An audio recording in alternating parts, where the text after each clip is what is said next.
بسم اللہ الرحمن الرحیم۔ ہجرت کا 23واں سال ہے۔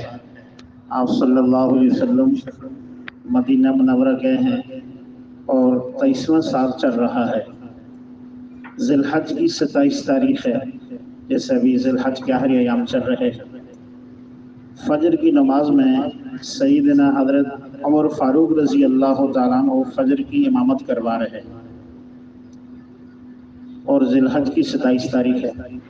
دوران نماز ایک بندہ خنجر لے کر مصلی پہ آیا ہے مسجد نبوی میں، اور حضرت عمر فاروق رضی اللہ تعالیٰ عنہ پر وار کیا ہے، جس سے آپ رضی اللہ تعالیٰ عنہ زخمی ہو گئے، اور 3 دن کے بعد یکم محرم الحرام کو آپ رضی اللہ تعالیٰ عنہ زخمی حالت میں دنیا سے رخصت ہو گئے اور انتقال کر گئے۔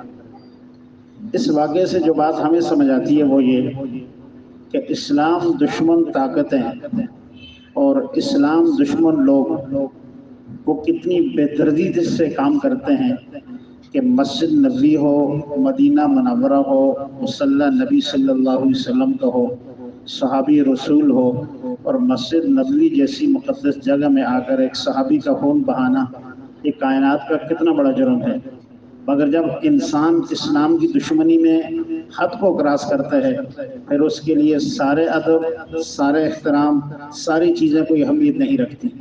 ہمارے شہر کراچی میں کتنے نامور علماء کرام جن کے علم کو دنیا جانتی ہے، اس کراچی کی دھرتی پہ انہیں بے دردی سے شہید کیا گیا۔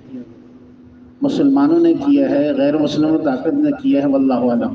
اسی طرح آج کی دنیا میں ہمارے مسلمان بھائی نہ ان کی جان محفوظ ہے، نہ ان کا مال محفوظ ہے، نہ ان کی عزت محفوظ ہے۔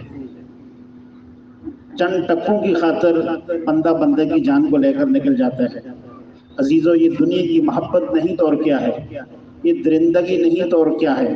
جب انسان کے اندر انسانیت ختم ہوتی ہے، وہ حد کو کراس کرتا ہے، پھر اس کو کسی کو کوئی پرواہ نہیں ہوتی۔ تو اس لیے ہمیں اپنی جان کی، مال کی، عزت کی، آبرو کی حفاظت خود اپنی مدد آپ کے تحت کرنی ہے۔ اللہ ہیں حفاظت کرنے والے، اور اس کے بعد ہم نے خود احتیاط رکھنی ہے، ورنہ کوئی کسی کی حفاظت کے لیے نہیں آتا۔ ایک بزرگ فرمایا کرتے تھے بہت پہلے، فرماتے تھے شرافت نام کی چیز نہیں رہی، اب صرف شر اور آفت رہ گئی ہے۔ شرافت کسی کے ہاں ہو، وہ کسی کے غم میں آئے، کسی کو بچائے، یہ نہیں۔ آپ ہر آدمی اپنی حفاظت کرے، اور اس کا واحد حل وہ صبح و شام کی مسنون دعائیں ہیں۔